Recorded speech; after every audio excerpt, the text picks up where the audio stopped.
नमस्कार दोस्तों, way of success YouTube channel पर आपका स्वागत है। आज हम बात करेंगे फिजिकल एजुकेशन क्विज की, जिसके तहत हमने 421 क्वेश्चन उठाए हैं। आज के इस पार्ट में हम 110 क्वेश्चन का एनालिसिस करेंगे। तो सभी प्रश्नों को बहुत ही स्पीड के साथ देखते हैं। अब चलते हैं पहले प्रश्न की ओर और आप बने रहें हमारे साथ अंत तक। यह सभी प्रश्न UP TGT, PGT, Bihar state, H TET, DSSSB, KVS, EMRS और army public school, air force public school आज सभी एग्जाम के लिए बहुत ही महत्वपूर्ण है। तो प्लीज सीरीज को अंत तक देखें। आज का पहला प्रश्न, मांसपेशियां हमारे शरीर के भार का लगभग कितना प्रतिशत हिस्सा होती हैं? तो याद रखें 45% लगभग। अगला प्रश्न, मांसपेशियां 3 प्रकार की होती हैं, इनमें से कौन सी एक मांसपेशी नहीं है? तो नंबर 1 धारीदार पेशी। धारीदार को ही रेखित पेशी बोलते हैं, रेखित पेशी, और इसे ही ऐच्छिक पेशी बोलते हैं, ऐच्छिक पेशी, और इन्हें ही वॉलेंट्री पेशी बोलते हैं। दूसरी होती है बिना धारी वाली मांसपेशी अर्थात अरेखित पेशी, और इन्हें बोलते हैं अनैच्छिक पेशी और इनवॉलेंट्री पेशी।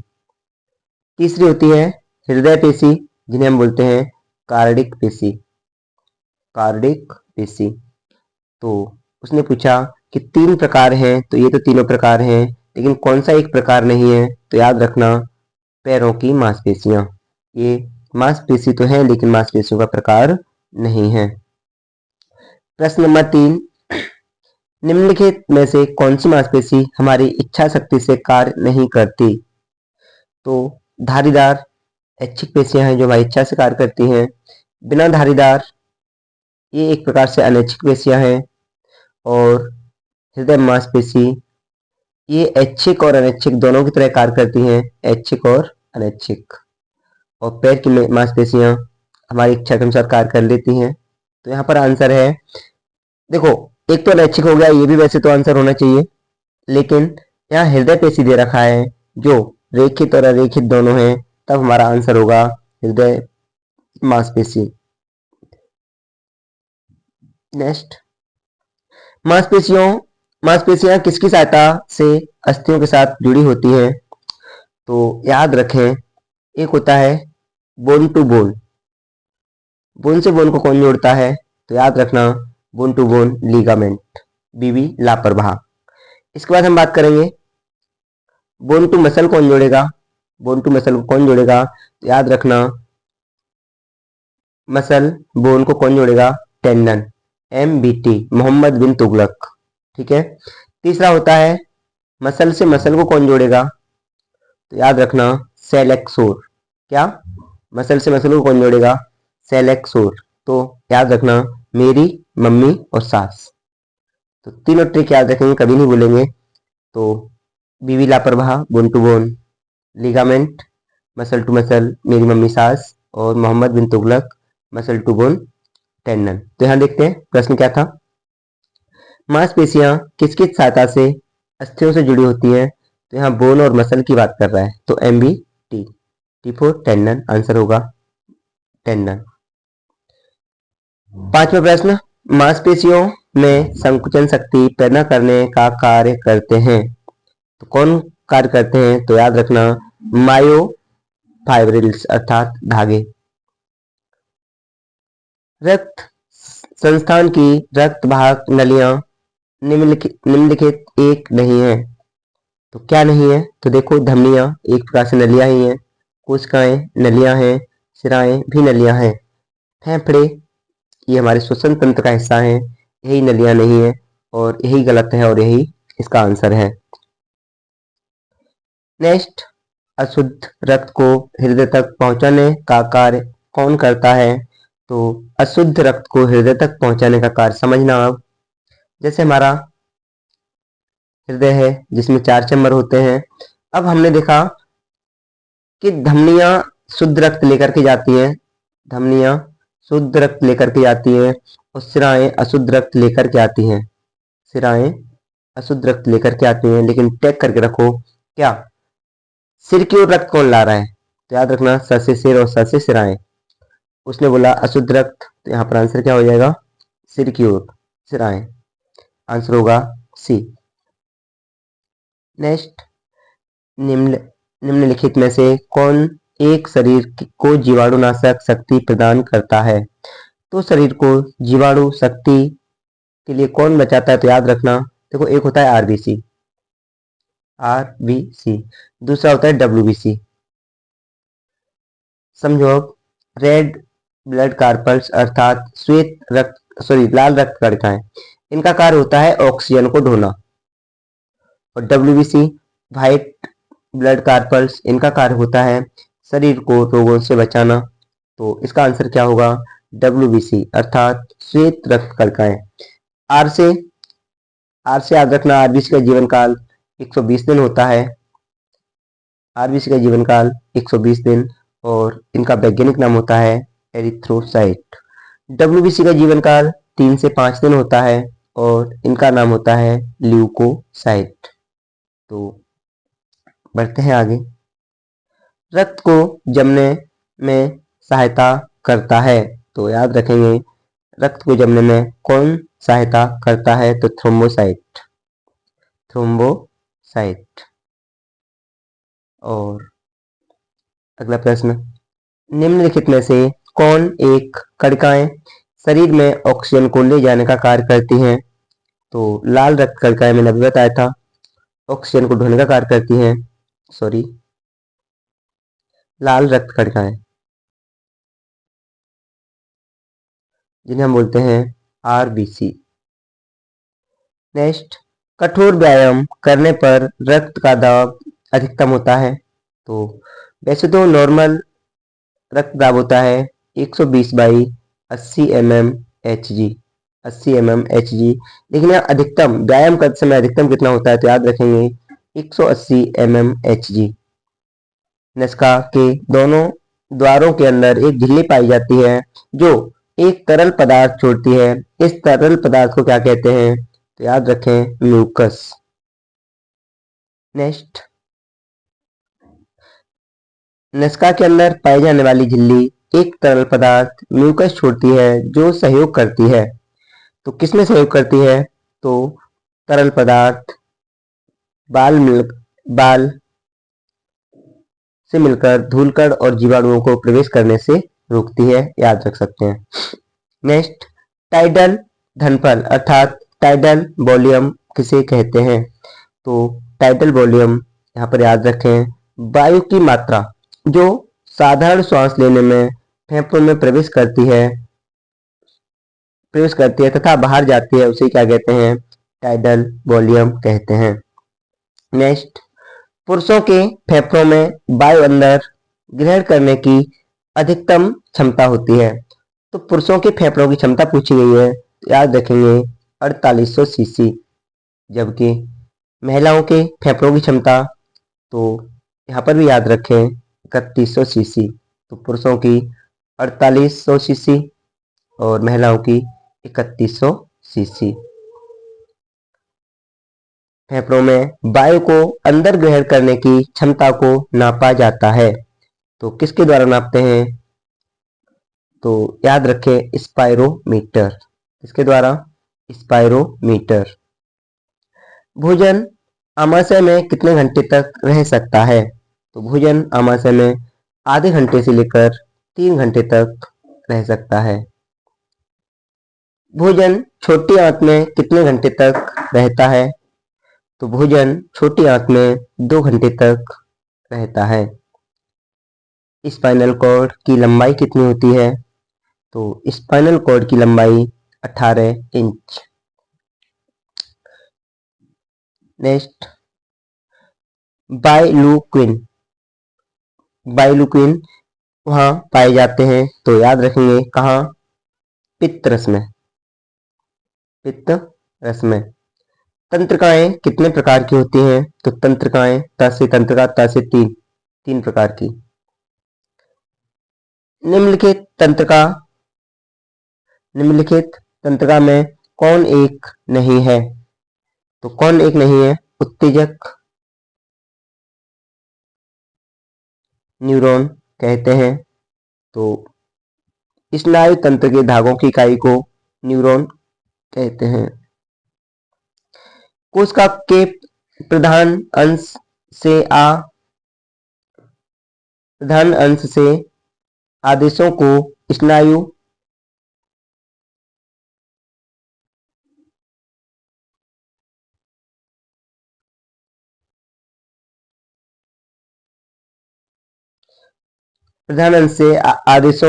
स्नायु तंत्रिकाओं के सिरों तक पहुंचाने का कार्य करते हैं। तो एक्शन, ठीक है। नेक्स्ट, निम्नलिखित में से कौन एक ग्रंथि जननेंद्रिय के विकसित में सहायक होती है? तो कौन सहायक होती है? थाइमस ग्रंथि। तो जननेंद्रिय विकास में कौन सहायक है? थाइमस ग्रंथि। निम्न में से किस ग्रंथि से निकलने वाले हार्मोन की कमी के कारण शरीर बौना रह जाता है? तो यहाँ शरीर बौने की बात करें तो पिट्यूटरी। नेक्स्ट, निम्नलिखित किस ग्रंथि से निकलने वाले हार्मोन्स की मात्रा बढ़ जाने के कारण शरीर का भार कम हो जाता है? तो किसके कारण? तो आंसर होगा थायराइड के कारण। निम्नलिखित किस ग्रंथि से निकलने वाले हार्मोन्स की मात्रा घट जाने के कारण शरीर का भार बढ़ने लगता है? तो थायराइड आंसर होगा इसका भी, थायराइड के कारण। शरीर में आयोडीन की कमी के कारण किस ग्रंथि के कार्य करने में बाधा पड़ती है? तो इसका भी आंसर क्या होगा? थायराइड। क्या होगा? थायराइड। नेक्स्ट, इंसुलिन किस ग्रंथि से निकलता है? तो इंसुलिन अग्नाशय के बीटा सेल से निकलता है। मूर्छा थकान में एथलीट अनुभव करता है। तो मूर्छा थकान में एथलीट क्या करता है? एक तो उसे धुंधला दिखाई देता है, हाँ बिल्कुल। मस्तिष्क से चुभती हुई पीड़ा होती है, ये भी ठीक है। त्वचा का पीला पड़ जाना, हाँ बिल्कुल ठीक है, अर्थात उपर्युक्त सभी महसूस करता है। नेक्स्ट, मूर्छा थकान का कारण होता है। तो मूर्छा और थकान का कारण क्या है? रक्त में शर्करा की कमी, बिल्कुल सही बात है। बहुत धीमी थकान, नहीं। श्वास की गति में अधिकाधिक वृद्धि, नहीं। इनमें से कोई नहीं, अर्थात पहला ही आंसर सही होगा। नेक्स्ट, इंटरनेशनल बैडमिंटन फेडरेशन की स्थापना कब हुई? तो इसे याद रखें 1934 में।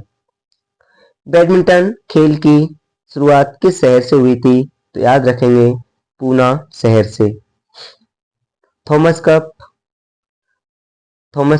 का संबंध किससे है? तो याद रखें बैडमिंटन। और थॉमस कप की शुरुआत जो हुई थी वह 1948 से हुई थी। थॉमस कप की शुरुआत अभी बताई थी 1948। नेक्स्ट, उबेर कप किस खेल से संबंधित है? तो उबेर कप भी बैडमिंटन। अब यहाँ ध्यान रखना, थॉमस कप बैडमिंटन, लेकिन ये पुरुष के लिए संबंधित है, और उबेर कप ये भी बैडमिंटन और ये महिलाओं से संबंधित है, और इसकी शुरुआत होती है 1956 में, और इसकी शुरुआत हुई थी 1948 में। तो याद रखना 8 साल का अंतर है। नेक्स्ट, शुरुआत पूछ रहा है 1956। भारत में BAI अर्थात बैडमिंटन एसोसिएशन ऑफ इंडिया की स्थापना कब हुई? तो BAI का गठन वर्ष 1934 में हुआ था। नेक्स्ट, भारत में बैडमिंटन एसोसिएशन ऑफ इंडिया ने पहली अखिल भारतीय प्रतियोगिता किस शहर में कराई? तो किस शहर में कराई थी? कोलकाता में। बैडमिंटन हॉल के छत की ऊंचाई कम से कम कितनी होनी चाहिए? तो यहाँ कम से कम की बात की है। इंटरनेशनल लेवल पर 12.5 मीटर ऊंचाई होनी चाहिए, लेकिन यहाँ कम से कम की बात कही है तो इसका आंसर होगा 8 मीटर। तो यदि इंटरनेशनल बैडमिंटन चैंपियनशिप चल रही है तो 12.5 मीटर ऊंचाई होना चाहिए, लेकिन कम से कम 8 मीटर अर्थात 8 मीटर से कम ऊंचाई नहीं होनी चाहिए हॉल की। बैडमिंटन जाल की चौड़ाई कितनी होती है? तो बैडमिंटन जाल की चौड़ाई 76 सेंटीमीटर अर्थात 760 mm, 76 सेंटीमीटर या 760 mm। नेक्स्ट, बैडमिंटन के शटल में कितने पंख होते हैं? तो होने चाहिए, तो यहाँ आंसर होगा 14 से 16 तक, लेकिन यहाँ पर आंसर होगा 16। बैडमिंटन के रैकेट की अधिकतम लंबाई होती है या होनी चाहिए? तो आंसर होगा 2.5 फीट, 2.5 फीट। बैडमिंटन के रैकेट के ऊपरी भाग की चौड़ाई अधिकतम होनी चाहिए, तो 9 इंच। कितनी? 9 इंच। बैडमिंटन में पुरुषों के सभी एकल और युगल खेलों में एक गेम कितने अंक का होता है? तो एक गेम 15 अंक का होता है बैडमिंटन। बैडमिंटन में महिलाओं के एकल खेलों में एक गेम कितने अंक का होता है? तो महिलाओं के लिए 4 अंक कम अर्थात 11। बैडमिंटन के एकल खेलों में 10 अंक बराबर होने पर स्कोर कितने अंकों तक निश्चित किया जा सकता है? तो बैडमिंटन के एकल खेलों में कम से कम 13 अंकों के लिए हम इसे निश्चित कर सकते हैं। कब? जब 10 अंक की बराबरी हो जाए। नेक्स्ट, बैडमिंटन के पुरुषों के खेलों में 14 अंक की बराबरी होने पर स्कोर कितने अंकों तक निश्चित किया जा सकता है? तो पुरुषों के 14 अंकों बराबरी के बाद 17 अंक निर्धारित किए जा सकते हैं। लेट शब्दावली किस खेल से संबंधित है? तो लेट बैडमिंटन। नेक्स्ट, 52वां प्रश्न, एशियन खेलों के अंतर्गत बैडमिंटन प्रतियोगिताएं किस वर्ष से कराई जा रही हैं? तो किस वर्ष से कराई जा रही है बैडमिंटन की प्रतियोगिताएं? तो याद रखेंगे 1962। नंदू नोटकर किस खेल से संबंधित हैं? बैडमिंटन। सही सुमेलित है। तो एक तरफ वर्ष दिए गए और दूसरी तरफ अर्जुन पुरस्कार के विजेता। तो ऑप्शन के अकॉर्डिंग देखें तो 1980 में सैयद मोदी को मिला था अर्जुन पुरस्कार, और 1976 में एमी ध्या को मिला था, 1972 में प्रकाश पादुकोण, 1999 पी गोपीचंद। तो देखो ये सभी बैडमिंटन के प्लेयर ही है जिन्हें अर्जुन पुरस्कार मिला था। तो 1999 पी गोपीचंद अर्थात पुलेला गोपीचंद, 1972 प्रकाश पादुकोण, 1976 एमी ध्या और 1980 सैयद मोदी। मधुमिता बिष्ट को अर्जुन पुरस्कार से किस वर्ष नवाजा गया? तो मधुमिता बिष्ट को 1982 में अर्जुन पुरस्कार से नवाजा गया था। निम्नलिखित बैडमिंटन खिलाड़ियों में किसने सुइयों की राष्ट्रीय बैडमिंटन प्रतियोगिता 7 बार जीती? तो किसने जीती थी? आंसर होगा मीना शाह। बास्केटबॉल की खोज कब हुई? तो बास्केटबॉल की खोज 1891 में हुई थी, और किसने की थी? Doctor James Naismith.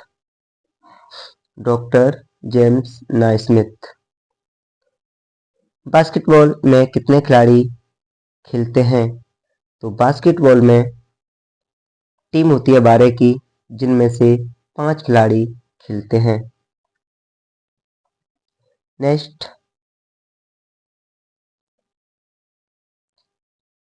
बास्केटबॉल खेल का प्रदर्शन ओलंपिक के किस खेल में शुरू हुआ था?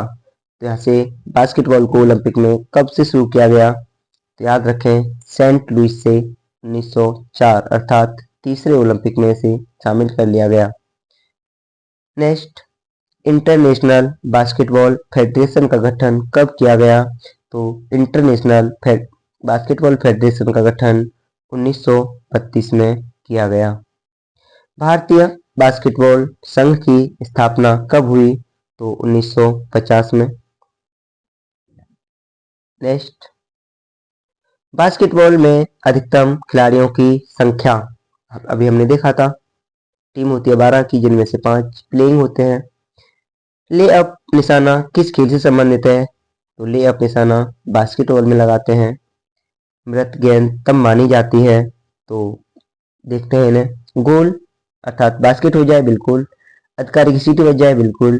किसी पारी अथवा अतिरिक्त समय के खेल की अवधि समाप्त की गई हो, हाँ बिल्कुल, अर्थात उपरोक्त सभी आंसर होगा। बास्केटबॉल किस ओलंपिक से शुरू हुआ? तो अभी हमने देखा था कि बास्केटबॉल का प्रदर्शन अर्थात डेमो कब लिया गया था? डेमो तो हमने अभी बताया था तीसरे ओलंपिक में, अर्थात 1904 में। लेकिन इसे मान्यता कब दे दी कि हाँ ओलंपिक का ये हिस्सा होगा? तो ये 1936 के बर्लिन ओलंपिक से नियमित खेला जाता है। नेक्स्ट, बास्केटबॉल की प्रतियोगिता किस एशियन गेम से प्रारंभ हुई? तो बास्केटबॉल की स्पर्धा एशियाई खेलों में 1951 अर्थात पहले ही एशियन गेम में से शामिल कर लिया गया था। भारतीय बास्केटबॉल फेडरेशन ने पहली बार 1952 में किस शहर में राष्ट्रीय प्रतियोगिताओं का आयोजन किया? तो किस शहर में प्रदर्शन किया था 1952 में? याद रखेंगे किस शहर?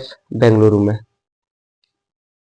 भारतीय बास्केटबॉल फेडरेशन द्वारा पहली बार लड़कों के लिए राष्ट्रीय प्रतियोगिताएं कहाँ कराई गई? तो कहाँ कराई गई थी? हैदराबाद, 1955 में। नेक्स्ट, बास्केटबॉल में कौन खिलाड़ी है जिसको ध्यानचंद होना चाहिए, ध्यानचंद पुरस्कार से सम्मानित किया गया? तो बास्केटबॉल में ध्यानचंद पुरस्कार से सम्मानित कौन है यहाँ? तो आंसर होगा राम कुमार। तो याद रखना, ध्यानचंद पुरस्कार की शुरुआत 2002 में हुई थी और ये लाइफ टाइम अचीवमेंट के रूप में दिया जाता है और वर्तमान में इसकी धनराशि, ध्यानचंद पुरस्कार की धनराशि 10 लाख रुपए है। 10 लाख। नेक्स्ट, फिर से सही सुमेलित है। अर्जुन पुरस्कार के विजेता और वर्ष देखो, 2011 में किसे मिला था? राजपाल सिंह को। 2010 में संदीप सिंह को। 1967 में खुशीराम को और 2010 झूलन गोस्वामी। राष्ट्रीय क्रिकेट प्रतियोगिता रणजी ट्रॉफी कब प्रारंभ हुई? तो रणजी ट्रॉफी का आरंभ वर्ष 1934 में होता है, याद रख सकते हैं। भारत के क्रिकेट कंट्रोल बोर्ड अर्थात बीसीसीआई का गठन कब हुआ? तो याद रखेंगे 1928 में। 3 डेट याद रखें हम यहाँ से। 1927 में क्या हुआ था? 1927 में क्या हुआ था? 1927 में आईओए इंडियन ओलंपिक एसोसिएशन का गठन हुआ। 1928 में बीसीसीआई का गठन हुआ और 1926 में भारत आईसीसी अर्थात इंडियन क्रिकेट काउंसिल का मेंबर बना। तो तीनों डेट याद रखें क्रम से। 1926 में आईसीसी से मान्यता मिली। 27 में भारत की आईओए अर्थात इंडियन ओलंपिक एसोसिएशन बनी और 1928 में बीसीसीआई का गठन हुआ। नेक्स्ट, क्रिकेट में किस खिलाड़ी के चोट लग जाने के उपरांत स्थानापन्न खिलाड़ी मैच में यह कर सकता है? तो क्रिकेट में यदि किसी खिलाड़ी को चोट लग जाए तो क्या कर सकता है? सिर्फ क्षेत्र रक्षण कर सकता है। सामान्यतः कितने ओवर के बाद नई गेंद प्रयोग में लाई जाती है? तो याद रखना 75 अर्थात 75 ओवर के बाद। स्टंप की धरती से ऊंचाई कितनी होती है? तो स्टंप की ऊंचाई 38 इंच, लेकिन बैट की ऊंचाई, सॉरी गलत कह गया, स्टंप की ऊंचाई 28 इंच और बैट की ऊंचाई 38 इंच। दोनों ही आंकड़े याद रखना, 28 और 38। Stump 28, bat 38। स्टंपों पर रखी जाने वाली बेल्स की लंबाई कितनी होती है? तो 11.1 सेंटीमीटर।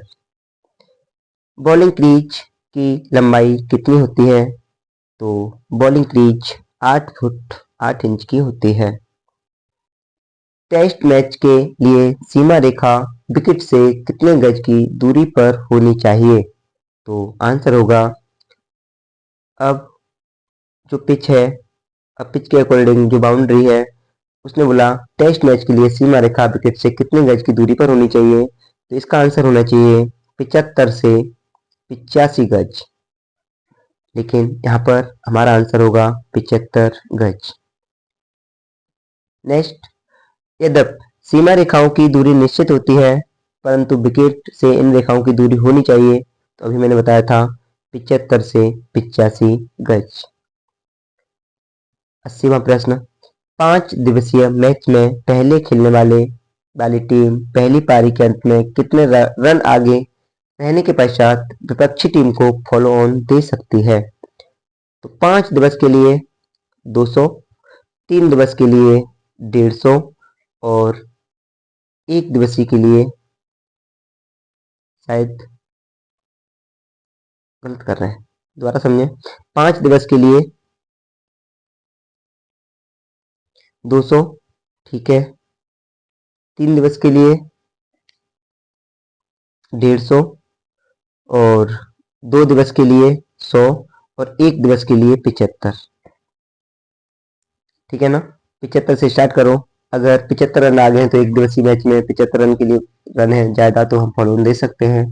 2 दिन के लिए 100, 3 दिन के लिए 150 और 5 दिवस के लिए 200 रन आगे होने पर फॉलो ऑन दिया जा सकता है। तो वही प्रश्न है, 3 दिवसीय मैच में पहले मैच खेलने वाली टीम पहली पारी के अंत में कितने रन आगे रहने के पश्चात विपक्षी टीम को फॉलो ऑन दे सकती है? तो 3 दिवसीय मैच अर्थात 150 रन, 2 दिवसीय मैच अर्थात 100 रन और 1 दिवसीय मैच 75 रन। 1 दिवसीय मैच 75 रन। रन बनाते समय यदि खिलाड़ी रन आउट हो जाता है तो बनाई जा रही रन की गणना, तो याद रखेंगे, रनों जैसे पहला रन कंप्लीट हो गया तो उसकी तो गणना हो जाएगी, लेकिन जिस रन पर वह दौड़ रहा है और बीच में आउट हो जाए तो उस रन की गणना नहीं होती। निम्नलिखित किन परिस्थितियों में नो बॉल दी जाती है? तो किन परिस्थितियों में नो बॉल दी जाती है? तो याद रखना, पहला आंसर है बॉलिंग करने वाले का पिछला पैर बॉलिंग क्रीज तथा रिटर्न क्रीज के अंदर के क्षेत्र में न पड़े और रिटर्न क्रीज या उसकी बढ़ी हुई रेखाओं को, सही बात है, अगर बॉलिंग पिछला पैर आगे पीछे हो जाता है तो बिल्कुल मानते हैं। बॉलिंग करने वाले के अगले पैर का कोई भाग भले ही धरती पर पड़ा हो अथवा हवा में हो, बॉलिंग करते समय पॉपिंग क्रीज के पीछे न हो, ये भी सही बात है। दूसरा, बॉलिंग करने वाला गेंद करने की रीति में परिवर्तन का संकेत ना दे, तो ये तीनों ही बातें होती हैं जब नो बॉल का इशारा दिया जाता है। तीनों में से कुछ भी है तो भी नो बॉल का करार दिया जाएगा। नेक्स्ट,